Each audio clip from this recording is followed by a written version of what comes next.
I'm Nanay Nona. I'm an international board-certified lactation consultant and a teacher of earth-friendly parenting and lifestyle.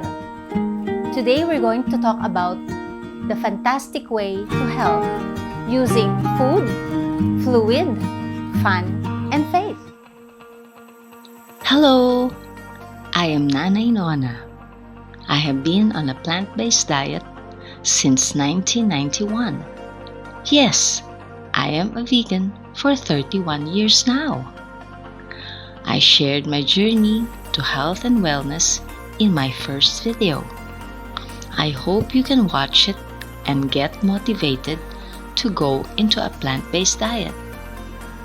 In this video, we will tackle food, fluid, fun, and faith to help us in staying healthy. First, let us look into the modern diet. The food industry uses sugar, salt, and fat to create addiction. Corporations are after their profit, not your health. There are two ways on how to produce and consume food: living in harmony with nature by eating what is local and in season. The other way is controlling nature to make animals grow faster. When before, it took 1 year for chickens to mature, chickens can now grow fully in 25 days. And that's where sugar, salt, and fat come in. Food manufacturers heavily add this to the food so it can taste better. Never mind the health consequences. So you might say, I'm going to reduce my sugar intake by reducing my rice intake. But if you eat animal food with animal fat, you're still at a high risk of cancer by 21% and diabetes. Processed red meat proved much worse. A daily serving half that size, 1 hot dog or 2 slices of bacon, for example, was associated with a 51% increase in risk and atherosclerosis progression that look like this. Toxins also concentrate in the fat. The animal feed grown with fertilizers and pesticide and the food additives are some of these chemical burdens that we ingest when you eat animal fat. The World Health Organization sounded the alarm on the link of diet, physical activity, and health in 2004. The global statistics are so frightening, with 60% of the deaths due to lifestyle diseases. In 2015, the World Health Organization identified processed meat as a Class A carcinogen and red meat as a Class B carcinogen. Several years earlier, the Harvard School of Public Health linked the consumption of red meat to higher risk of diabetes, higher risk of stroke, higher risk of cancer, heart disease, and other diseases. According to researchers of Imperial College London, eating up to 10 portions of fruit and veggies a day will reduce the chance of heart attack, stroke, cancer, and early death.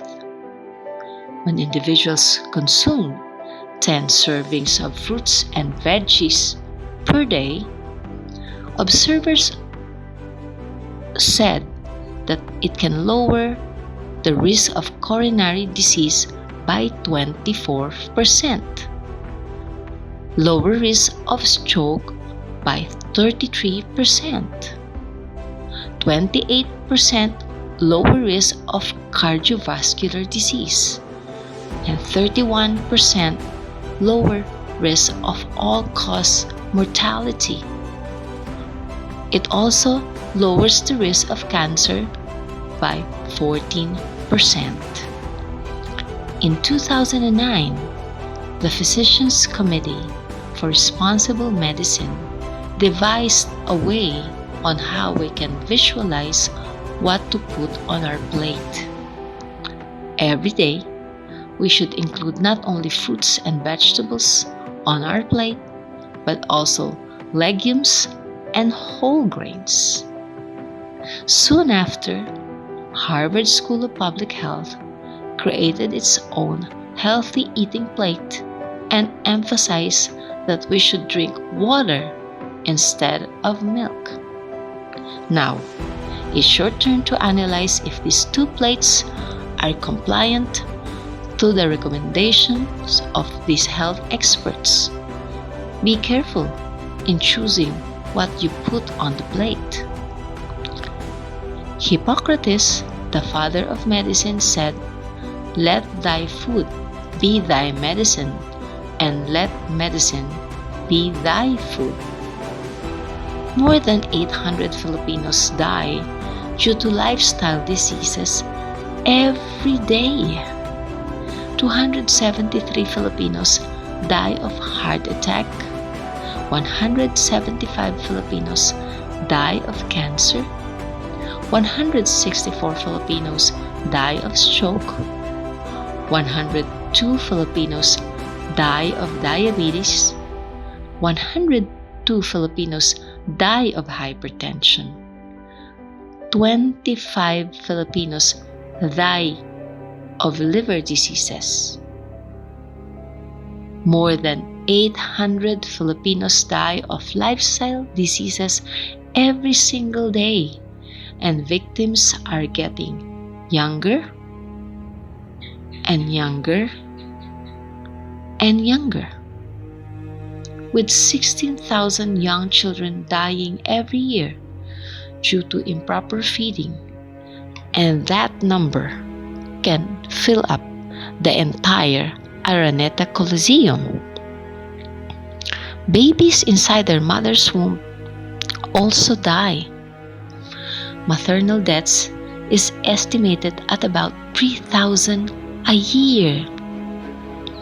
Meanwhile, billions of animals are slaughtered every year to support this massacre. The time to act is now. We should start consuming indigenous food to nurture our body and nurture our Mother Earth. It is safe, sustainable, accessible, and affordable. God's wisdom and generosity give us everything we need through nature. It is an affirmation of His love for us. The Bible says we are wonderfully made. Science has proven that our body's design gives us the power to heal and regenerate. God gave us the power to procreate and nurture our children. As believers, it is but fitting that we remain as excellent stewards both of our nature and our bodies. When we nourish ourselves with a plant-based diet, eating what is local and what is in season, we can affirm our faith. Let us respect our bodies given by God by protecting our superpowers, using food as our medicine. The future is vegan. Join us. Join the food revolution. Please watch out for our next episodes so that you will know how to thrive on a non-vegan world. Soon, the future is vegan.